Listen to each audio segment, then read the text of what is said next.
que está a cargo de nuestro hermano Isael de los Santos. Así es que mi hermano, el tiempo que resta es suyo.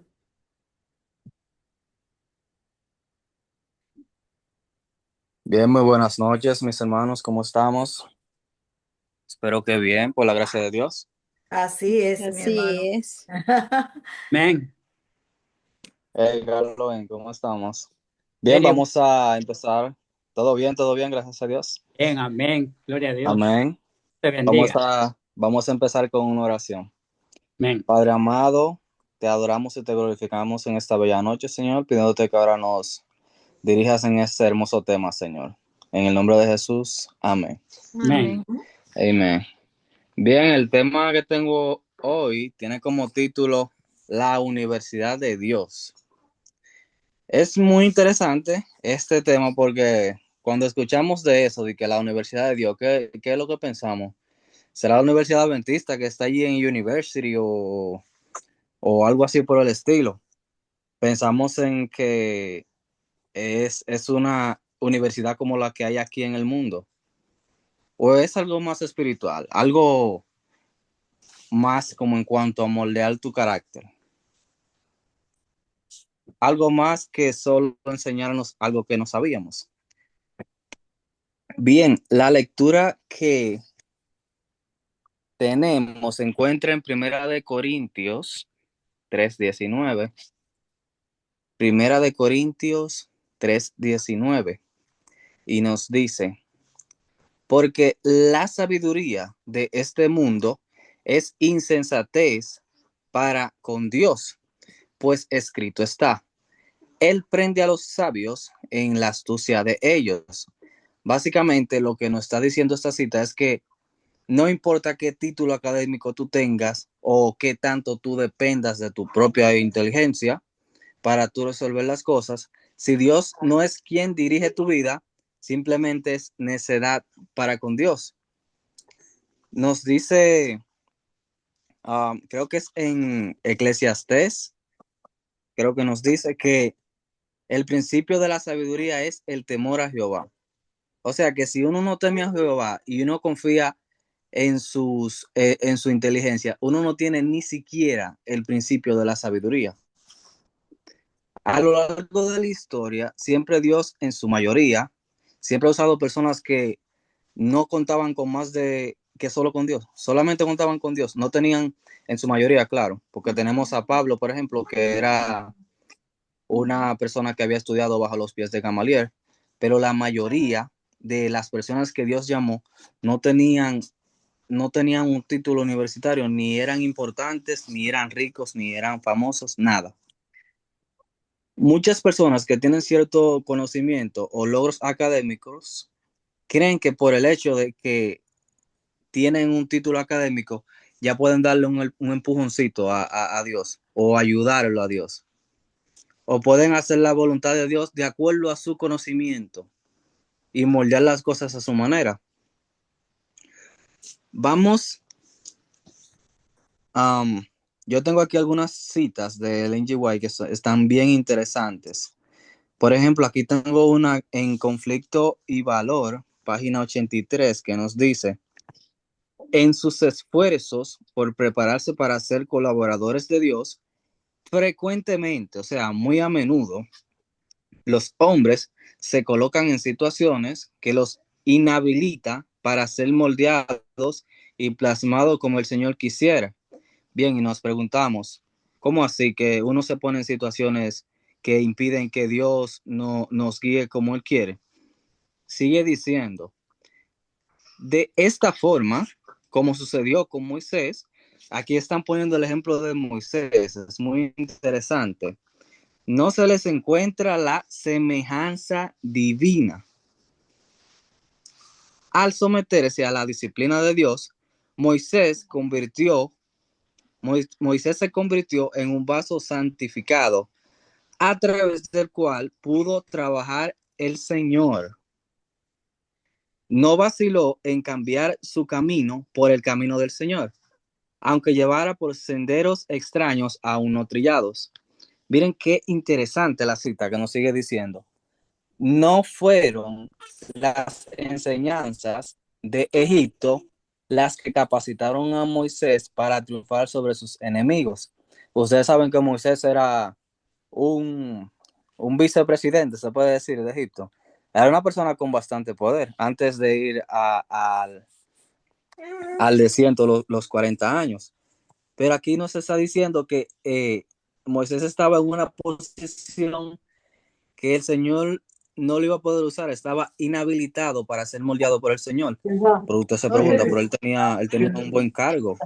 Él tenía un buen cargo y tenía ciertas ya habilidades, cierta experiencia en la vida para dirigir el pueblo de Egipto en ese momento. Por aquí nos dice que estaba inhabilitado para ser moldeado por el Señor. Está interesante, ¿no?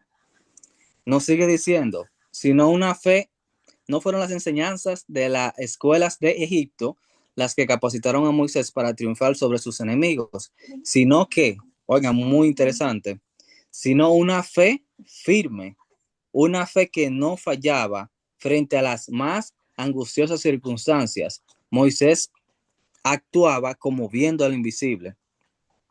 Básicamente es lo que estábamos hablando ahorita. Dios no puede usar a alguien que no está dispuesto a dejarlo todo por la causa de Cristo, sin importar su rango académico. Moisés no estaba contando con los conocimientos que ya tenía, sino que solamente con qué, con el poder de Dios. Es interesante que eso no le sirvió a Moisés de nada. Dios tuvo que mandarlo al desierto 40 años. O sea, Dios lo moldeó allá esos 40 años desde cero. Eso que él aprendió en Egipto, esa educación del mundo que no estaba siendo usada por Dios, fue desde cero que Moisés empezó. Ah, bien, y tengo dos preguntas. ¿Qué pasa cuando nos creemos tan inteligentes que nos llegamos a pensar que podemos ayudar a Dios? ¿Qué ustedes creen? ¿Ustedes creen que nosotros podemos ayudar a Dios? Jamás, Jamás. No, o sea, no, para jamás. nada. ¿De qué le sirvió a Moisés el gran puesto que tenía a la hora de hacer la voluntad de Dios? De nada, de nada. Nos sigue diciendo, Conflicto y Valor, página 83.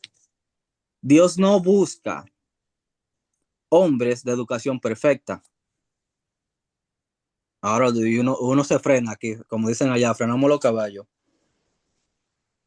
¿Y para qué que yo estoy estudiando? Dirán algunos. Entonces, yo quiero ayudar a Dios y eso y lo otro. ¿Para qué yo estoy estudiando? Dirán No, algunos.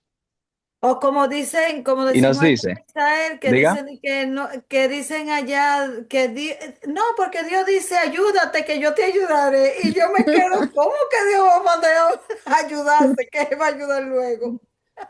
es como que tú digas, sálvate, que Dios te va a salvar. Ah, exacto. Mm, Es lo mismo, si es así, entonces fácil, digo yo. Nos dice, el Señor quiere hombres que aprecien el privilegio de ser obreros suyos. Oye, el privilegio. Y fíjate, mira qué cosa, uno se cree la gran vaina a veces, porque eh, una vez se tiene algún cargo en la iglesia o donde sea, y uno cree que nadie lo puede quitar de ahí, o que si él se va a haber un vacío.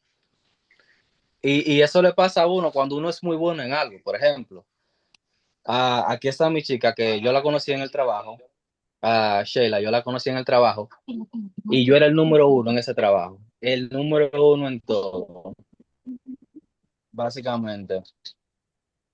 Y tú sabes que yo me quedé de que, bueno, cuando yo me vaya de aquí, esta empresa se va a caer. Esta empresa se va a caer si yo me salgo de trabajo. Y adivina, la empresa sigue igualita. Yo lo que estaba era sobrecargándome de cosas que hacer, como yo era muy bueno, me estaba creyendo la gran cosa. O incluso con menos personas el trabajo seguía funcionando. Y eso le da en el ego a uno, ¿no? Como que, bueno, el trabajo siguió igualito, probablemente más próspero. Uno puede ser sustituible, eso no tiene nada que ver.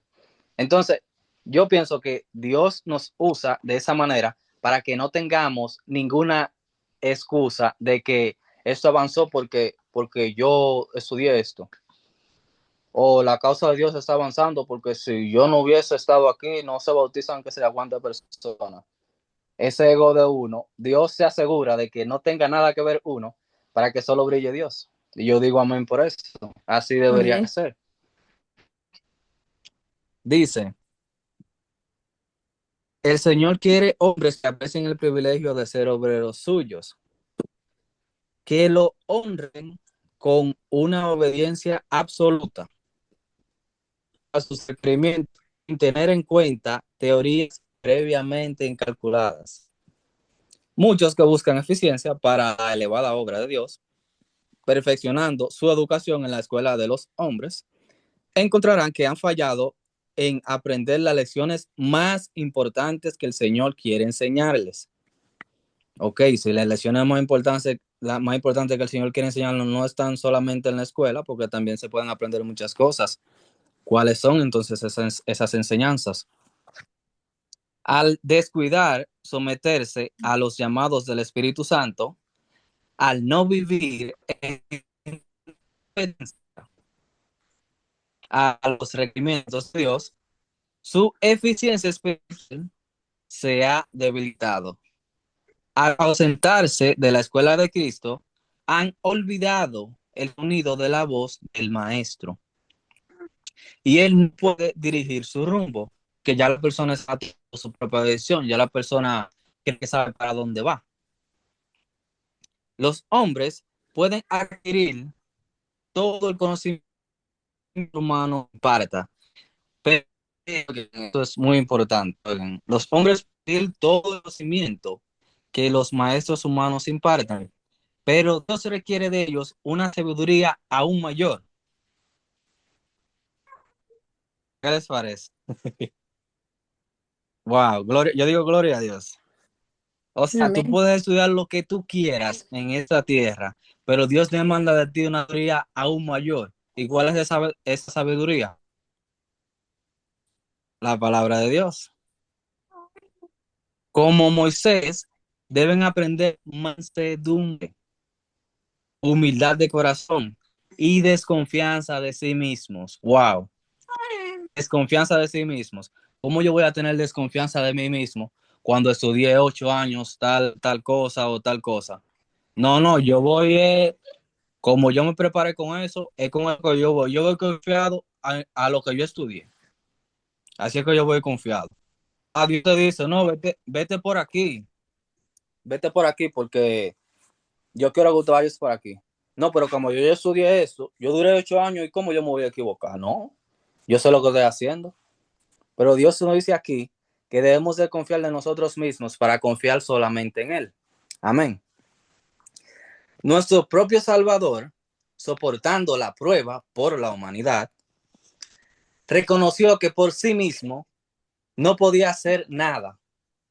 Oigan, Jesús reconoció por sí mismo que él solo no podía hacer nada. Ahora imagínense nosotros. ¿Para dónde vamos nosotros? El creador del mundo se sometía al Padre cada día. Incluso ustedes se fijan, pues, si ustedes se fijan, si han leído Mateo, Marcos o Lucas, siempre Jesús decía, aún no ha llegado mi hora. Ah, pero ven a esto, no, aún no ha llegado mi hora. O sea que hasta el schedule, no nada más lo que iba a hacer en el día, sino lo que iba a hacer en el mismo momento donde él estaba. Él decía, no había llegado mi hora. Él se guiaba por lo que el Padre le mostraba cada día. Y ahora, ¿y qué necesidad tenía Jesús de obedecer así si él sabía todas las cosas? Es interesante. Debemos también aprender que no hay fuerzas en la humanidad sola. El hombre llega a ser eficiente solamente cuando es hecho participante de la naturaleza divina. Acá tengo otra cita que está en Testimonio para la Iglesia, tomo 3. Dice, debido a que el tiempo es breve, deberíamos trabajar con diligencia y doblada y doblada energía. Quizás nuestros hijos nunca puedan entrar a una universidad, pero pueden obtener una educación en ramas esenciales del saber a la que podrán recurrir con el fin de darle un uso práctico, a la vez que cultivan su mente y emplean bien sus facultades. Muchos jóvenes que han cursado estudios universitarios no han obtenido una verdadera educación de la que pueden valerse con fines prácticos. A eso que Ellen G. White está haciendo énfasis, a lo práctico, porque obviamente todas las carreras son importantes. Todas las carreras son importantes. Pueden decir que está dura esta cita, pero ya la voy a explicar, ¿ok? I promise. Dice, pueden decir que han conseguido un título universitario, pero en realidad no son más que unos ignorantes con diploma. Yo, wow, está muy dura la cita. Y yo les explico muy rápido. Miren, la educación en este mundo, en su mayoría, te ayuda a ser un empleado, you know? A ver, nos dicen ve a la universidad, estudia, saca buenas calificaciones para que obtengas un buen empleo. Nunca te van a decir, mira, estudia para que seas tu propio jefe, que hoy está de moda. Tú quieres ser tu propio jefe, a Uber o cosas así, pero en sí la compañía no es tuya de todas formas. Por ejemplo, ya en estos días un doctor no puede recetar él mismo una medicina, sino tienen que ser de arriba la orden, incluso si va a ser algo para salvar la vida, sino que tienen que obedecer a los de arriba. Entonces, prácticamente es imposible que una persona con estudios sea completamente independiente. La vida práctica que aquí estaba diciendo, no se aprende en la universidad. Una vida, esa vida es que Dios quiere que tengamos y de igual forma una comunicación práctica cada día. Les voy a hacer una pregunta. ¿Ustedes creen que la cuestión de servir a Dios va a ser en el futuro cada vez más fácil o más difícil? Más difícil. Más difícil, ¿por qué?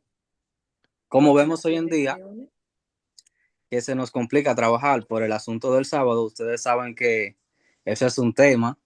Uno va a un trabajo y nada más te dicen, aquí se trabaja los sábados, uno nada más dice como que, siguiente, vamos para el otro trabajo, entonces normal. O sea, cada vez es más difícil vivir una vida normal con todas las leyes que hay y las que vienen. También vemos que están prohibiendo entrar en ciertos sitios. No sé si se acuerdan de los 2020, por ejemplo. Eso fue un problemón, por ejemplo.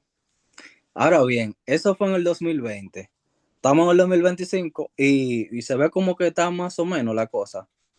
Pero dentro de 5 años más, ¿quién sabe qué viene? ¿O qué cosas se pueden presentar? Va a ser muchísimo más difícil y no podemos estar dependiendo de unos terceros para hacer la obra de Dios. ¿Creen que vamos a poder ser fieles cuando tengamos que depender de unos terceros? Yo no creo, pero eso hay que saber cosas prácticas. Vamos a ver, ¿cuántos han escuchado hablar de Juan el Bautista? Todos. Todos, supongo que todos, right? Todos. Miren lo que nos dice el deseado de todas las gentes, página 76. Sí, bebé, tú vas a participar cuando estés más grandecita. Nos dice, en el orden natural de las cosas, el hijo de Zacarías habría sido educado para el sacerdocio. O sea, segundito.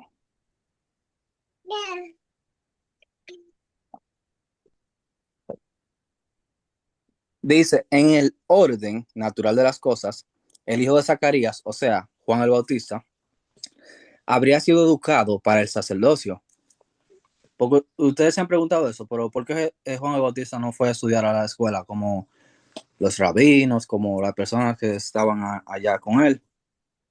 Dice, pero la educación de las escuelas rabínicas le habrían arruinado su obra. Ahora ustedes dicen, pero ¿cómo así? Si él iba a estudiar a la universidad, como una universidad común y corriente, ¿cuál es el problema? Dice, Dios no le envió a los maestros de teología para que aprendiesen a interpretar las escrituras. Le llamó al desierto para que aprendiese de la naturaleza y del Dios de la naturaleza. Y eso está muy interesante porque ustedes saben que Jesús llamó a Juan el Bautista el mayor de los profetas. Y ahora ustedes se ponen a pensar, pero el mayor de los profetas y nunca fue a la escuela y nunca hizo nada de eso. O sea, ¿cómo así el mayor de los profetas? Y qué interesante que aquí nos dice que los rabinos en ese tiempo, ustedes saben cómo estaban los rabinos en ese tiempo, que incluso fueron los que ordenaron matar a Jesús. Si la persona predicaba y no pasaba por sus manos, si ellos no los controlaban, pues básicamente para ellos esa persona lo que predicaba no servía. Es muy interesante. Ahora bien, ¿cómo fue educado Jesús? Primera de Corintios 11:1 nos dice: ser imitadores de mí. El deseado de todas las gentes, página 50, nos dice: el niño Jesús no recibió instrucción en las escuelas de las sinagogas. Su madre fue su primera maestra humana. De labios de ella y de los rollos de los profetas, aprendió las cosas celestiales. Las mismas palabras que él había hablado a Israel por medio de Moisés le fueron enseñadas sobre las rodillas de su madre. ¡Wow! ¡Qué increíble esto! Y al pasar de la niñez a la adolescencia, no frecuentó las escuelas de los rabinos. No necesitaban la instrucción que podía obtenerse de tales fuentes. Dios era su instructor. Ahora, wow, esto es increíble. Y que le enseñaba a su madre pura Biblia, literalmente, desde cero a Jesús. Para eso hay que dedicarle mucho tiempo a su hijo, demasiado tiempo. Hoy en día, tristemente, casi no tenemos tiempo para nuestros hijos porque estamos trabajando o estamos muy ocupados. Ustedes saben que esta vida es muy ocupada, pero ¿quién está educando a nuestros hijos? Estadísticamente hablando, solo somos responsables del 25% de la educación de nuestros hijos. El otro 75% lo aprenden en el internet o lo aprenden con sus amigos, etcétera. O sea que por más que nos forcemos, hoy en día solo somos responsables del 25% de la educación de nuestros hijos. Eso quiere decir que ese 25% de educación tiene que ser demasiado, demasiado intensa, yo diría, para poder ver resultados en el futuro. Ahora bien, ¿qué le debemos enseñar a nuestros hijos? Ustedes saben que, ok, nuestros hijos están en la escuela y todo, pero rara vez les dan algo bien práctico para vivir, qué sé yo, para vivir en el campo, cómo sembrar, cómo cosechar sus alimentos y ese tipo de cosas. En las universidades no es tan común porque uno vive más tiempo en las ciudades, pero ustedes saben que en el futuro, no muy lejano, ustedes saben que la cuestión de comprar y vender va a ser un problema. Ustedes saben que la ley dominical viene en camino, eso no es un secreto. Entonces, debemos enseñarle a nuestros hijos cómo sobrevivir en el campo, que de hecho deberíamos también nosotros estar viviendo en el campo. Debemos enseñarle eso, cómo coser una ropa, cómo hacer los mismos alimentos, cómo arreglar zapatos, cómo incluso arreglar algo de la casa, porque si uno vive en el campo no va a poder contratar a nadie. En ese momento de, en ese momento de empezar una vida práctica, es tiempo de empezar una vida práctica. Ahora que tenemos tiempo, antes de que sea tarde, que el Señor les bendiga. Amén. Amén. Amén, amén, mi hermano. Amén.